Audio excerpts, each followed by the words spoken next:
வணக்கம். இன்றைய முக்கிய செய்திகளை தலைப்பு செய்திகளாக பார்க்கலாம். வங்கக்கடலில் நிலை கொண்டிருந்த ஆழ்ந்த காற்றழுத்த தாழ்வு மண்டலம் மாண்டஸ் புயலாக உருவானது. புதுச்சேரி ஸ்ரீஹரிகோட்டா இடையே நாளை நள்ளிரவில் கரையை கடக்கும். குஜராத் இமாச்சல பிரதேசம் சட்டமன்ற தேர்தலில் பதிவான வாக்குகள் இன்று எண்ணப்படுகின்றன. பாஜக, காங்கிரஸ், ஆம் ஆத்மி இடையே மும்முனை போட்டி. சென்னையில் இருந்து 620 கிலோமீட்டர் தொலைவில் மையம் கொண்டுள்ளது மாண்டஸ் புயல். சென்னையில் டிசம்பர் 9, 10 தேதிகளில் மிக கனமழை பெய்ய வாய்ப்பு என வானிலை மையம் தகவல். சென்னை அண்ணா சாலை அருகே ரிச்சி தெருவில் 90 கடைகளுக்கும், பாரிமுனை நயினியப்பன் தெருவில் 30 கடைகளுக்கும் மாநகராட்சி அதிகாரிகள் சீல் வைத்தனர். 2 நாள் அரசுமுறை பயணமாக தென்காசிக்கு பொதிகை விரைவு ரயிலில் முதலமைச்சர் மு.க. ஸ்டாலின் பயணம். 1 லட்சம் பேருக்கு 50 கோடி மதிப்புள்ள நலத்திட்ட உதவிகளை வழங்குகிறார்.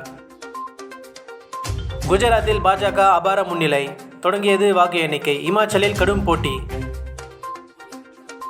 மாண்டஸ் புயல் காரணமாக தஞ்சை, திருவாரூரில் பள்ளி கல்லூரிகளுக்கு விடுமுறை அறிவித்து மாவட்ட ஆட்சியர் உத்தரவிட்டார். ஆன்லைன் சூதாட்ட தடை விவகாரத்தில் உரிய தீர்வு காணவே ஆன்லைன் விளையாட்டு கூட்டமைப்பு நிர்வாகிகளை ஆளுநர் R.N. ரவி சந்தித்ததாக தகவல் வெளியாகியுள்ளது. வங்கதேசத்திற்கு எதிரான ஒருநாள் தொடரை இழந்தது இந்திய அணி. 2வது ஒருநாள் போட்டியில் 5 ரன்கள் வித்தியாசத்தில் வங்கதேச அணி த்ரில் வெற்றி. இத்துடன் தலைப்பு செய்திகள் நிறைவடைந்தது. தொடர்ந்து செய்திகளை தெரிந்து கொள்ள நியூஸ் குரு தமிழுடன் இணைந்திருங்கள்.